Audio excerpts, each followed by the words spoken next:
صحیح دعا ہے نا جو نبی پاک صلی اللہ علیہ وسلم نے قبرستان جانے کی بتائی ہے، وہ آتی ہے آپ کو؟ کسی ایک کو آتی ہو؟ السلام علی اہل الدیار من المؤمنین والمسلمین وإنا ان شاء اللہ بکم للاحقون نسأل اللہ لنا ولکم العافیہ۔ نبی پاک صلی اللہ علیہ وسلم نے قبرستان جانے کی یہ دعا سکھائی ہے، السلام علی اہل الدیار من المؤمنین والمسلمین، اے رہنے والوں، اے گھر والوں، مومن مسلم جو بھی ہو، تمہیں جو ہے وہ سلام ہو۔ وَإِنَّا إِن شَاءَ اللَّهُ بِكُمْ لَلَاحِقُونَ، اگر اللہ نے چاہا تو ہم بھی تمہارے ساتھ یہیں پر آنے والے ہیں، ہم بھی ادھر ہی آنے والے ہیں۔ نسأل اللہ لنا ولکم العافیہ، ہم اللہ سے تمہارے لیے بھی معافی مانگتے ہیں، اپنے لیے بھی معافی مانگتے ہیں۔ یہ دعا ہے نبی پاک صلی اللہ علیہ وسلم نے بتلائی ہے۔ اچھا یہ دعا مانتے ہیں، حدیث میں آتی ہے، لیکن اس حدیث کے جو راوی ہیں نا پوری بات نہیں بتائیں گے۔ امی عائشہ فرماتی ہے میں نے خود نبی پاک صلی اللہ علیہ وسلم سے پوچھا کہ اگر قبرستان بندہ جائے تو دعا کون سی پڑھے؟ جب بندہ قبرستان جائے تو دعا کون سی پڑھے؟ تو ابھی نبی پاک نے امی عائشہ کو یہ دعا سکھائی۔ آپ نے فرمایا عائشہ جب قبرستان جاؤ تو یہ والی دعا پڑھنی ہے۔ کون سی پڑھنی ہے؟ یہ والی دعا۔ اور یہ والی دعا تو مان لیتے ہیں، لیکن سکھائی کن کو تھی؟ امی عائشہ کو۔ نبی پاک نے امی عائشہ سے یہ نہیں کہا کہ عائشہ تم یہ دعا کیوں پوچھ رہی ہو، آپ یہ دعا کیوں پوچھ رہی ہیں، جبکہ آپ عورتوں کا تو قبرستان جانا منع ہے؟ نبی پاک نے تو نہیں کہا۔ عورت کبھی کبھی قبرستان جا سکتی ہے، اس مسئلے کو سمجھ لیں، لیکن یہ ہے کہ گروہوں کی صورت میں یا واویلا وہاں پر جا کر عورت کرے، یہ درست نہیں ہے عمل، یہ عمل درست نہیں ہے۔ عورت کبھی کبھی جو ہے وہ قبرستان جو ہے وہ جا سکتی ہے۔ اور آپ صلی اللہ علیہ وسلم نے جب امی عائشہ کو دعا سکھائی، اور پھر ایک مرتبہ حضرت عبداللہ بن ابی ملیکہ کہتے ہیں میں نے دیکھا کہ امی عائشہ جو ہے وہ کسی جگہ سے آئی ہیں، میں نے پوچھا آپ کدھر سے آئی ہیں؟ کہنے لگی امی عائشہ میں اپنے بھائی عبد الرحمن کی قبر پر گئی تھی۔ امی عائشہ خود فرماتی ہیں جب وہ سوال کیا نا ان سے، کہنے لگی میں اپنے بھائی عبد الرحمن کی قبر پر گئی تھی، وہاں سے آ رہی ہوں۔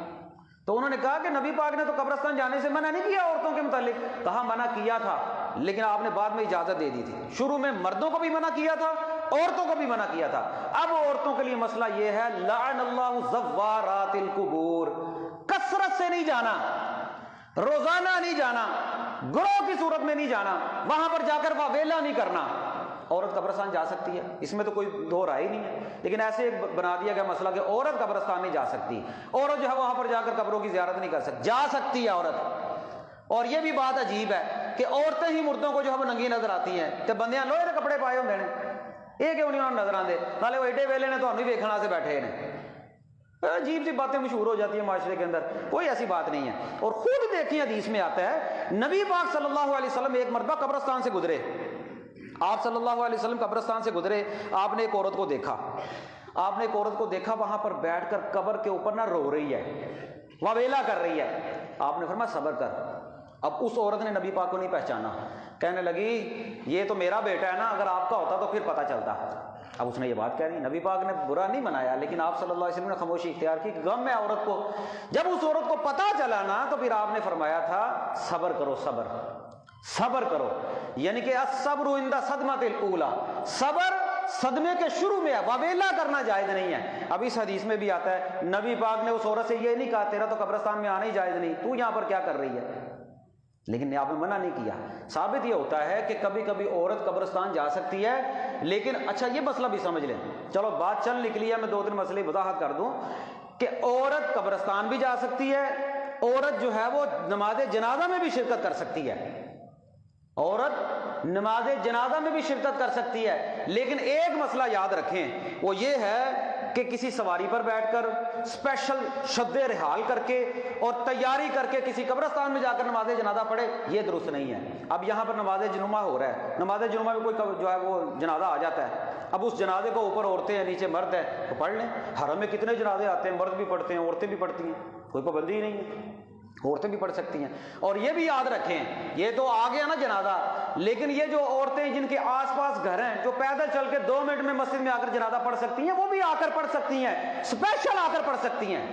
حضرت ام عطیہ کہتی ہیں ہمیں نماز جنازہ میں شد رحال سے منع کیا جاتا تھا، جنازہ پڑھنے سے پیچھے جانے سے منع کیا جاتا تھا، لیکن اس مسئلے میں ہمارے اوپر کوئی سختی نہیں کی جاتی تھی، تو بہرحال ساری احادیث کو ملا کر جو مسئلہ نکلتا ہے نا، جو مسئلہ سمجھ آتا ہے وہ یہ ہے کہ عورتیں اگر پیدل چل کر مسجد میں آ جائیں، نماز جنازہ مسجد میں، آپ کو قریب گھر ہیں وہ آ جاتی ہیں تو نماز جنازہ پڑھ لیں، یا اب جنازہ آ گیا، عورتیں آئی ہیں نماز جمعہ کے لیے تو جنازہ آ گیا تو نماز جنازہ بھی پڑھ لیں، ان کو بھی ثواب کی ضرورت ہے۔ تو کوئی پابندی نہیں ہے مرد اور عورت کے معاملے میں، عورتوں کے جنازے بھی جاتے ہیں، مردوں کے جنازے بھی جاتے ہیں، مسجد میں بھی نماز جنازہ نبی پاک صلی اللہ علیہ وسلم کی صحابیات نے پڑھے ہیں۔ اب تو مسجد میں بھی مولوی نماز جنازہ نہیں پڑھنے دیتے، اے روڑی دے رکھ کے جنازہ پڑھا چھڑ دینے، روڑی دے رکھ کے گندگی دے رکھ کے پڑھا چھڑ دینے، لیکن مسجد نہیں پڑھ دے۔ جب پوچھو تو کی ہوندا ہے؟ مردہ ناپاک ہوندا ہے۔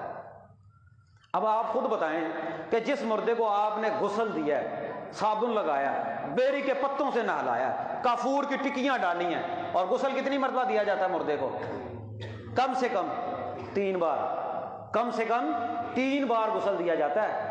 تو اسی ایک باری نہا کے آئے ہو نا، مردے نو 3 باری غسل دیا ہے، 3 بار کم از کم، زیادہ سے زیادہ 7 بار۔ جس مردے کو 3 مرتبہ غسل دیا گیا ہے وہ ناپاک ہو گیا۔